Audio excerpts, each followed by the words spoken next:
Assalamualaikum warahmatullahi wabarakatuh. Perkenalkan, saya Fitri Aisyarianti. Saya perwakilan dari jurusan Gizi Diploma 3 Poltekkes Kemenkes Semarang. Sebelumnya di sini kakak ingin mengucapkan banyak terima kasih kepada teman-teman semua yang telah berkenan hadir dalam acara penyuluhan ini. Acara penyuluhan ini topiknya sangat berkaitan erat dengan kalian semua loh. Jadi tolong dengarkan dengan baik-baik ya. Di sini kakak mengambil topik remaja sehat penuh gizi. Nah, di sini teman-teman pasti sedikit asing dengan kata-kata gizi seimbang. Kira-kira ada yang tahu nggak sih gizi seimbang itu apa? Jadi, gizi seimbang itu adalah susunan asupan sehari-hari yang jumlah dan zat gizinya itu sesuai dengan kebutuhan tubuh kita. Terus, apa sih arti dari remaja itu sendiri? Remaja adalah masa peralihan dari masa anak-anak menuju masa dewasa, diawali dengan masa puber dan perubahan fisik, serta terjadi peningkatan kebutuhan gizi sesuai dengan umurnya atau terjadi peningkatan gizi dari usia sebelumnya. Kemudian remaja itu dikelompokkan menjadi 3. Ada remaja awal, remaja pertengahan, dan remaja akhir. Remaja awal itu rentan usianya antara 11 tahun dan 13 tahun. Sedangkan untuk remaja pertengahan, rentang usianya itu adalah 14 tahun hingga 18 tahun. Sedangkan untuk remaja akhir, rentang usianya itu adalah antara 19 tahun hingga 21 tahun. Kira-kira teman-teman di sini masuk ke dalam pengelompokan remaja mana nih?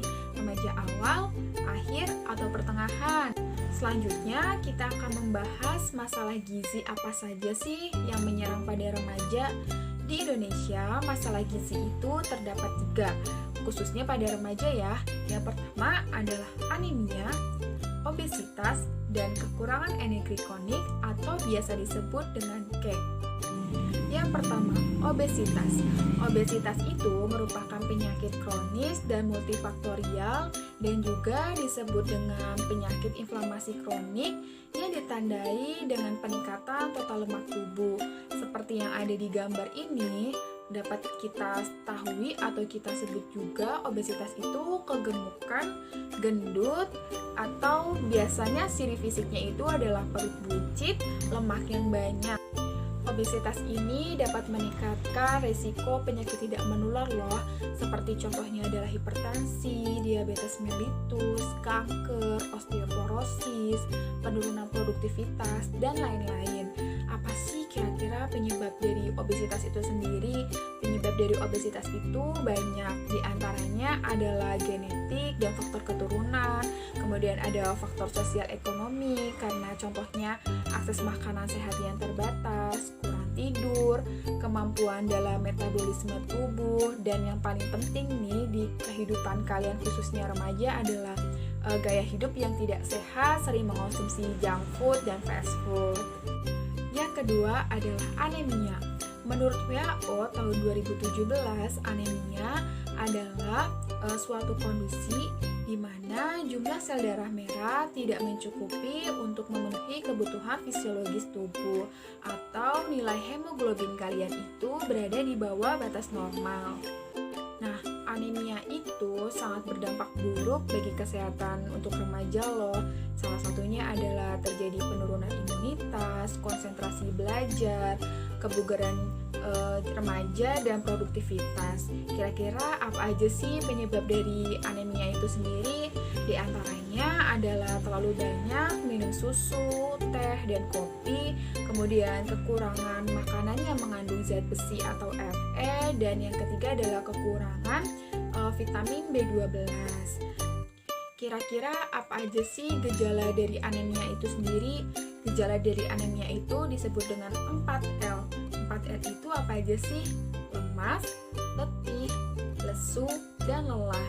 Lemas dan cepat lelah, sakit kepala dan pusing, sering mengantuk sehabis makan, kemudian napas yang pendek, terus detak jantung yang berdetak dengan cepat, nyeri dada, kulit terlihat pucat dan kekuningan. Dari teman-teman yang setidaknya sering mengalami gejala tersebut, harap mewaspadai diri ya, karena mencegah itu lebih baik daripada mengobati. Yang ketiga adalah kekurangan energi kronis atau biasa disebut dengan KEK. Kekurangan energi kronis atau KEK itu merupakan salah satu kondisi di mana khususnya remaja putri mengalami kekurangan gizi seperti energi dan protein yang berlangsung lama dan menahun. Kondisi remaja KEK ini dapat meningkatkan risiko berbagai penyakit infeksi, gangguan hormonal yang berdampak buruk pada kesehatan tubuh. Meskipun penyebab KEK ini belum diketahui secara jelas, namun faktor pencetus dari KEK ini seperti stres, gangguan infeksi, kemudian gangguan sistem kekebalan tubuh, dan ketidakseimbangan hormon. Kira-kira apa aja sih gejala dari KEK itu sendiri? Gejalanya diantaranya adalah rasa lelah yang berkepanjangan, konsentrasi dan daya ingat yang menurun, nyeri otot, sendi yang tidak tahu sebabnya, kemudian sakit kepala, dan sakit tenggorokan. Nah, dari ketiga masalah gizi tersebut sangat memperhatikan dan sangat berdampak buruk terutama pada kesehatan tubuh kita ya. Jadi, dari ketiga masalah gizi ini dapat kita atasi dan dapat kita cegah dengan pola hidup yang sehat dan konsumsi makanan yang bergizi dan seimbang. Terdapat 10 pesan gizi seimbang loh. Yang pertama, syukuri keanekaragaman makanan yang ada. Biasakan konsumsi cukup sayuran dan buah-buahan. Biasakan mengonsumsi lauk pauk yang mengandung protein tinggi. Biasakan mengonsumsi keanekaragaman makanan pokok. Batasi makanan yang asin, manis, dan berlemak. Kemudian biasakan sarapan. Biasakan minum air putih yang cukup dan aman. Kemudian biasakan membaca label pada kemasan. Kemudian cuci tangan yang bersih dengan air yang mengalir dan sabun. Kemudian lakukan aktivitas fisik dan kontrol berat badan. Dari ketiga masalah itu yang tadi kita sebutkan dapat kita cegah salah satunya dengan isi piringku.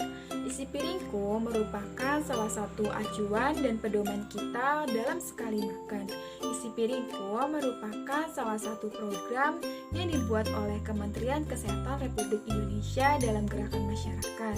Nah, sebenarnya apa aja sih dari isi dari isi piringku itu? Nah, isi piringku itu terdapat 1/6 bagian dari makanan pokok dan sayuran serta 1/3 bagian dari lauk pauk dan buah-buahan. Di dalam isi piringku itu kita juga harus menerapkan pola hidup yang sehat loh. Di antaranya adalah sering mencuci tangan dengan sabun dan air bersih yang mengalir. Kemudian lakukan aktivitas fisik selama 30 menit dalam sehari dan minum air putih 8-10 gelas dalam sehari. Nah, di sini terdapat 5 langkah dalam mencuci tangan yang baik dan benar. Jangan lupa dipraktekkan ya. Yang masih pada mager atau rebahan di rumah atau di kamar nih, sebaiknya kita mulai dengan lakukan aktivitas fisik 30 menit per hari ya. Karena sebenarnya dari 30 menit itu kita dapat berbagai banyak manfaatnya loh. Salah satunya adalah menjaga kesehatan tubuh kita agar terhindar dari berbagai penyakit, kemudian meningkatkan kekuatan otot dan daya tahan tubuh kita, membakar kalori dan mencegah kelebihan berat badan, meningkatkan rasa percaya diri, mengurangi stres dan emosional, kemudian membuat wajah dan tubuh kita menjadi lebih segar. Kenapa sih kita perlu mengonsumsi air putih 8-10 gelas dalam per hari? Ternyata mengonsumsi air putih itu dapat mencegah kita dari dehidrasi atau kekurangan cairan dalam tubuh kita loh. Jadi jangan lupa minum air putih ya. Nah, dari isi piringku itu terdapat 4 komponen loh. Yang pertama adalah makanan pokok, yang kedua adalah sayuran, yang ketiga adalah lauk pauk nabati dan hewani, dan yang keempat adalah buah-buahan. Yang pertama adalah makanan pokok. Makanan pokok pokok merupakan pangan sumber karbohidrat yang berfungsi sebagai sumber energi dan sumber zat tenaga bagi tubuh kita. Nah, makanan pokok ini 1/6 bagian dari piring. Kita dapat menerapkannya, contohnya 150 gram nasi itu setara dengan 3 centong sedang nasi, kemudian setara dengan 3 buah sedang kentang yang beratnya 300 gram, dan 1,5 mie kering yang beratnya 75 gram. Contoh dari makanan pokok itu sendiri ada nasi, kentang, roti, gandum, jagung, dan masih banyak lagi. Yang kedua ada lauk pauk. Lauk pauk ini terdiri dari lauk pauk protein hewani dan lauk pauk protein nabati. Nah, lauk pauk protein hewani dan nabati ini merupakan sumber protein yang sangat tinggi dan sangat berfungsi bagi kebutuhan gizi tubuh kita. Nah, dalam lauk pauk ini merupakan sumber zat pembangun bagi tubuh kita. Kita dapat menerapkan lauk pauk ini misalnya untuk lauk hewani ya. Nah, 75 gram ikan kembung itu setara dengan 2 potong sedang ayam tanpa kulit dan setara dengan 1 butir telur sedang. Terus lauk nabati itu 100 gram tahu setara dengan 2 potong sedang tempe. Kemudian lauk pauk hewani dan nabati ini bagiannya 1/3 bagian dari piring ya. Apa aja sih contoh dari lauk pauk hewani dan nabati? Misalnya contoh dari lauk hewani itu seperti daging ayam, daging sapi, ikan, dan masih banyak lagi ya. Sedangkan contoh dari lauk pauk sumber protein nabati itu seperti tahu, tempe, dan kacang-kacangan. Yang ketiga adalah sayur-sayuran. Sayur-sayuran merupakan sumber vitamin dan mineral seperti vitamin A, vitamin C, zat besi, dan fosfor.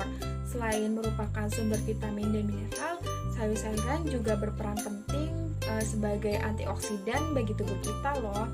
Sayur-sayuran ini kita dapat menerapkannya, misalnya sayur 150 gram itu sendiri setara dengan 1 mangkuk sedang. Sayur-sayuran ini merupakan 1/6 bagian dari isi piring. Nah, contoh dari sayur-sayuran itu sangat banyak ya, seperti kangkung, bayam, terus labu siam, terong, kembang kol, brokoli, rebun, dan masih banyak lagi. Jadi, kalian yang masih nggak suka sayuran harus belajar menyukai sayuran ya. Yang terakhir adalah buah-buahan. Nah, buah-buahan ini merupakan sumber dari berbagai vitamin loh, seperti vitamin A, B, B1, B6, vitamin C, serat pangan, dan mineral. Nah, buah-buahan juga merupakan sumber antioksidan bagi tubuh. Contoh dari buah-buahan itu sangat banyak ya, seperti jeruk, pisang, semangka, melon, jambu, dan masih banyak lagi. Kemudian kita dapat menerapkannya, misalnya nih 150 gram pepaya itu setara dengan 2 potong sedang, atau setara dengan 2 buah jeruk sedang, dan 1 buah pisang ambon. Nah, buah-buahan ini merupakan 1/3 bagian dari isi piring ya. Kemudian ada standar porsi bagi remaja usia 13-15 tahun. Nah, kalian bisa lihat ini merupakan standar porsi bagi remaja usia 13-15 tahun. Terdapat perbedaan menurut jenis kelamin, ada perbedaannya itu di bahan makanan nasi dan minyak. Nah, sebenarnya apa sih standar porsi itu sendiri? Standar porsi ini merupakan banyaknya bahan pangan yang kalian konsumsi dalam sehari. Misalnya kakak kasih contoh nih, sayuran itu terdapat 3P. 3P ini artinya dalam satu hari kalian makan ini dibagi masing-masing. Kalian misalnya makan pagi, makan siang, dan makan malam. Di dalam waktu makan ini kalian membagi sayuran itu masing-masing 1P. Jadi 1P untuk makan pagi, 1P untuk makan siang, dan 1P untuk makan malam. Jadi total dalam satu hari kalian makan sayuran itu adalah 3P.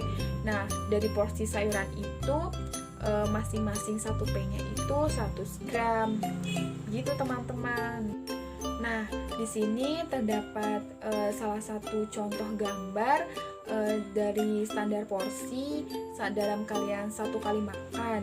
Nah, bagi kalian yang masih bingung bagaimana mengatur porsinya, berapa banyak, dan masih bingung gambarannya seperti apa, ini kakak tampilkan ada nasi, mie, dan kentang. Kemudian untuk lauk pauknya ini ada telur dadar, ayam goreng, tempe goreng, dan tahu goreng. Nah, kemudian untuk sayuran ini ada sayur kangkung, sayur bening, jeruk, dan melon. Nah, sampai di sini teman-teman ada yang bingung atau ada yang ingin bertanya terkait dengan isi piringku dan masalah gizi tadi yang sudah kakak jelaskan? Jika kalian tidak ada yang bertanya atau sudah paham dengan apa yang kakak jelaskan, kita lanjut dengan rekomendasi menu yang kakak buat untuk kalian loh. Kalian dapat menerapkannya dalam kehidupan kalian masing-masing. Kakak hanya memberi contoh, nanti kalian bisa memodifikasinya atau kalian bisa ganti dengan menu sesuai selera kalian dan kesukaan kalian. Nah, ini merupakan rekomendasi kakak untuk menu makan pagi nih. Nah, menu makan pagi itu ada nasi putih, kemudian ada ayam goreng, ada log tahu, sayur bening, dan pisang. Kemudian untuk selingan paginya itu kalian bisa membuat jus jambu biji. Kemudian ada waktu makan siang atau menu makan siang, ini ada nasi putih, terus ada orek tempe, ada terus orek-arik telur, kemudian ada capcay kuah, dan yang terakhir ada jeruk manis. Nah, untuk selingan siangnya ini ada sate buah. Sate buah ini kalian bisa lengkapi dengan tambahan susu atau taburan dari coklat yang sudah meleleh. Nah, kemudian untuk waktu makan malam itu menunya ada nasi, semur daging ayam, pepes tahu, cakak kecambah, dan jambu air. Nah, itu tadi merupakan salah satu rekomendasi menu dari kakak yang dapat kalian praktekkan dan kalian terapkan dalam kehidupan sehari-hari. Tentunya harus sesuai dengan pedoman isi piringku ya teman-teman. Tahukah kamu isi piringmu menentukan kesehatanmu? Biar kamu di Sabang atau di Merauke, perhatikan porsi idealnya ya. Untuk sajian sekali makan, dari setengah piring, 2/3-nya sayuran, 1/3-nya buah. Dan setengah piring lainnya, 1/3 lauk pauk, dan 2/3 makanan pokok. Makanan sehat itu mudah kan? Gunakan pangan lokal di sekitarmu. Ini isi piringku. Di sini kakak punya satu slogan nih untuk kita semua. Apa sih slogannya? Slogannya itu, remaja sehat harus sadari. Sadari itu kepanjangan dari apa sih? Sadari itu kepanjangan dari sarapan pagi tiap hari, dari berolahraga yang teratur, kita dapat tubuh kuat dan sehat, hindari obesitas dan kontrol berat badan. Apa tadi slogannya? Remaja sehat itu harus sadari. Akhirnya waktu berjalan dengan cepat dan tidak terasa, kita sudah sampai pada ujung materi kita. Nah, kesimpulannya yang dapat kita ambil dari penjelasan yang kakak berikan kepada kalian semua itu, masa remaja sedang dalam masa pertumbuhan. Tentunya dibutuhkan zat gizi yang seimbang dan optimal, supaya remaja itu sehat tumbuh optimal, terhindar dari masalah gizi, produktif, dan aktif. Cukup sekian yang dapat kakak sampaikan. Semoga ilmu yang kakak berikan dapat bermanfaat bagi kita semua. Ingat slogan kita tadi, remaja sehat, sadari. Sekian, terima kasih. Wassalamualaikum warahmatullahi wabarakatuh.